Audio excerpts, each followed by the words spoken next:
So today we will be reviewing the brand new 2024 Toyota Tacoma, which has been redesigned for this year. It definitely looks different, but also has a brand new powertrain, a brand new interior, and there's a few little tricks Toyota did that makes this very, very compelling. Josh, first impressions, what do you think? You know, I actually really like it. I like the new lines that they added in. It looks a lot more masculine. It looks good on the street. You don't feel like you're driving an entry-level truck. However, if I were to buy this, the first thing I do when I got home is cut this off. Steve, what do you think? Because it's a 6-foot bed, I can lay down comfortably. All right, let's get the drive started in the all-new 2024 Toyota SR5 XtraCab edition. This edition only has 2 doors and fits 2 passengers.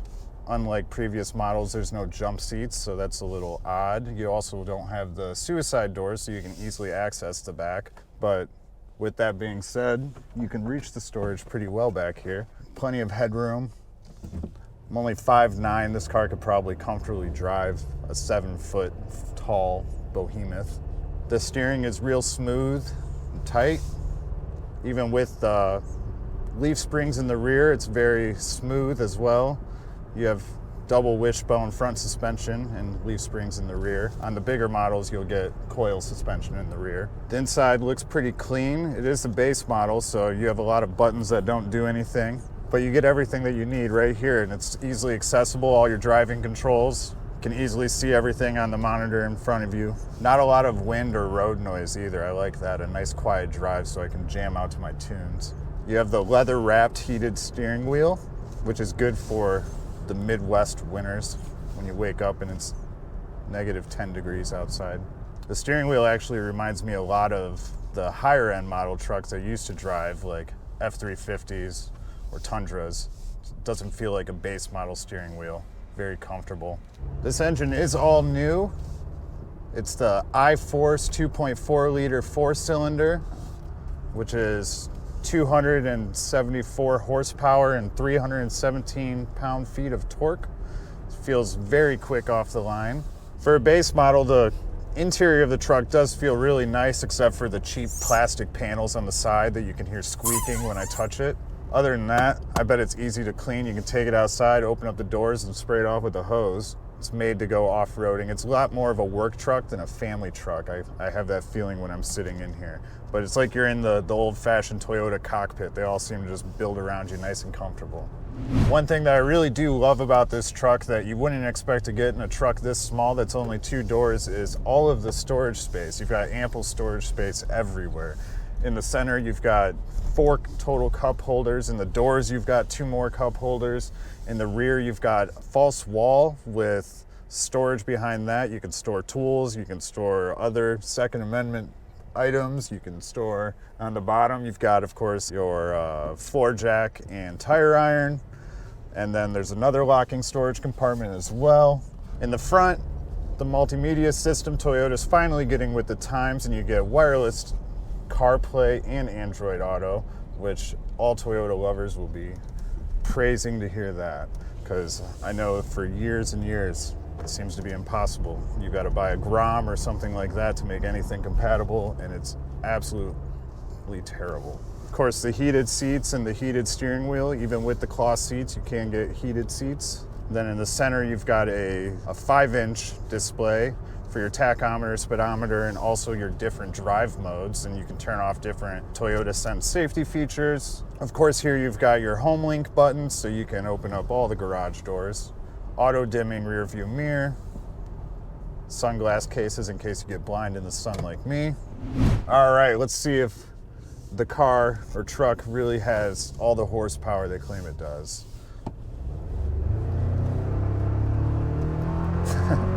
So you can feel it, but not too bad for a truck, you know? It takes a second to get there, but once it gets there, you're going. And that's what I love. I want the power when I demand it. Of course, with all of the new multimedia system that Toyota's incorporating, you also get wireless charging for your cell phone, and there's also 2 45-watt Type-C ports, which is phenomenal. Even with this smaller pickup truck, you do have the 6-foot bed, and it's actually much deeper than any smaller pickup bed I've ever seen. Typically, you've got very shallow ones. You can stack real high in this one. Love that. But my favorite thing about the tailgate that you're starting to see more high-end trucks do, and on this base model it also gets, is a dampened tail bed. So you can open it up and let it drop and it doesn't fall like a rock. Also, it's extremely light, so you can control all that action with one hand, which is very convenient when you've got an armful of tools that you just hauled home from Home Depot. So Josh, Yeah. you said you have driven a lot of trucks before. So how does this truck feel like compared to the trucks that you have driven? Well, yeah, you're right, actually. I've driven a lot of different trucks, from F-350s to small Ford Rangers or Tundras. And actually, for this truck, you've got really good visibility. I'm really comfortable. You don't feel like you're driving around a boat, but I'm actually still sitting high up. So it's a very comfortable seated position. Like sometimes in the F-350, you feel like you're almost standing and on top of the world. In this, I feel like I could do a really comfortable long drive in. Oh, for sure, it's easy to find parking, right? Compared to the F-350. Oh yeah. And it's a lot more snappy too. I had a supercharged F-350 that was diesel, and you weren't getting anywhere fast in that. What is the towing capacity on this truck? Do you know? Oh, and this one, you can pull a couple boats. You've got a 6,500 pound towing capacity. So you can pull either a medium-sized camper or RV or a boat, good-sized boat. That's good. But definitely it's not going to be more than the F-350, right? Oh no, you can't pull. With my F-350, I was pulling a 40-foot camper, and that thing was about 12,000 pounds. You're going to need a much bigger truck to get there. What about the gas mileage on this truck?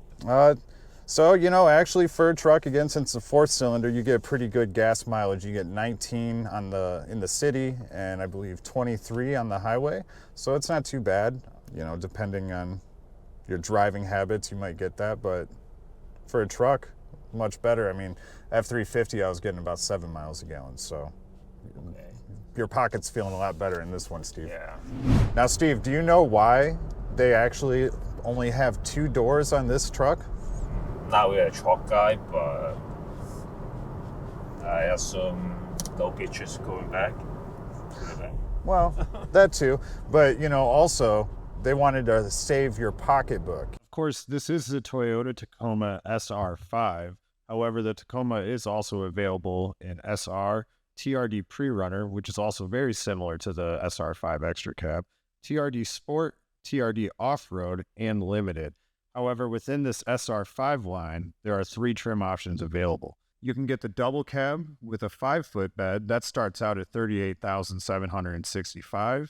You can get the double cab with a 6-foot bed, which starts out at $39,265. Or the model that we have here and are driving today is XtraCab with a 6-foot bed.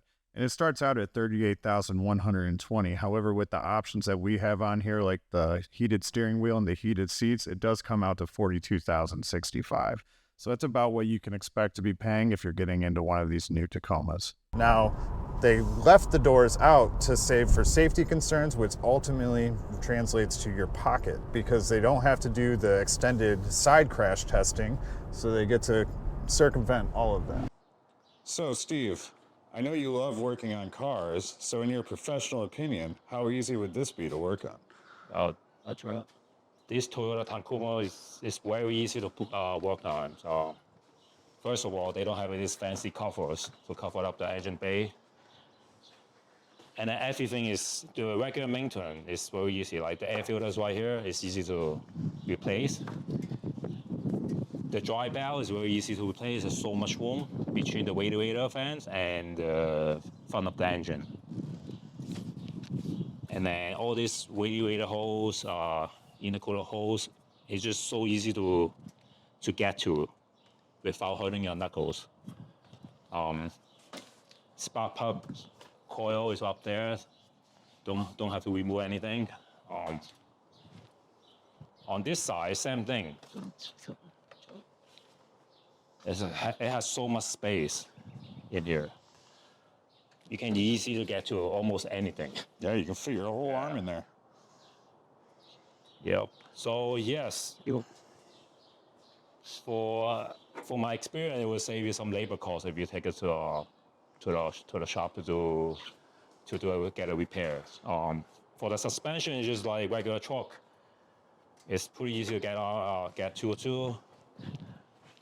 On the side, have a big space over there. You can, if you cannot get in from the top of the engine bay, you can normally, most mechanics will try to get to from this hole. Yeah, so it definitely save owner a lot of money on the repair. So if you were to work on a truck, is this the type of truck you'd want to work on? Yeah, hell yeah. At least I don't have to fight for it, you know. Yeah, no bloody knuckles. Yes, and have space to actually fit in wrenches or wrench. You know, socket. 10 millimeter socket is the most common on import. So you lose them all? Yep. Lots of holes for them to drop through. Would you make any modifications to it, or would you leave it as it is? It depends what is that for, you know. A lot of times if you make a modification, you need that pretty much put a lot of stress on the engine. But since it's a turbo, I would definitely first thing get the computer tuned up, and then so can tune up the boost if they have for the aftermarket. If not, I would just leave it as is, you know, for work truck, you know. Yeah, I guess you don't really need to go modifying a work truck. Well, awesome. Anybody that gets this truck will have a great time. Instead of paying their mechanic friend, they can just do it themselves. This seems like a great starter engine. Yeah, definitely. All right, guys, now that you've come back from the drive, what are your overall impressions of this brand new Tacoma? I feel really good driving it. It's very responsive, comfortable, great visibility. You know, for a $40,000 truck, sometimes you think you'd be getting a little bit more, but times are changing. So, you know, for a budget truck, I'd buy it. I think it's pretty good for work trucks. The acceleration is pretty good. I can't wait until the TRD Pro come out. We love this truck. All right, guys, until next time, make sure you smash the like, subscribe to the channel, and stay tuned for more review videos on this channel.